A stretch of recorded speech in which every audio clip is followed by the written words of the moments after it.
Ayun o, magandang araw po sa inyo mga boss. Villa Leticia project, part 7. So tapos na po yung project natin dito, ceiling.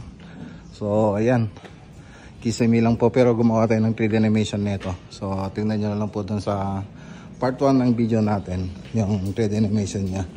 So maganda po yun, kompleto na. So ito yung master bedroom. Tapos dining, tapos kitchen.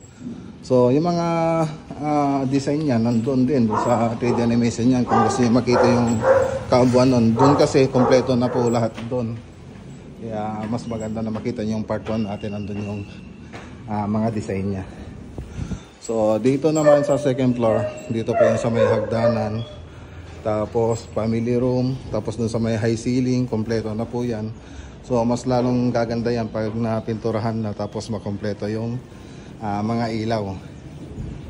Okay, so dito yung room ng anak ni madam. So haspi lang po yan. Doon sa baba makikita nyo naman doon, naka PVC po yun. So gypsum board lang yan, tapos pininturan po natin ng haspi. Tapos ito po yung room 1 tsaka room 2. So ina-spend din po natin.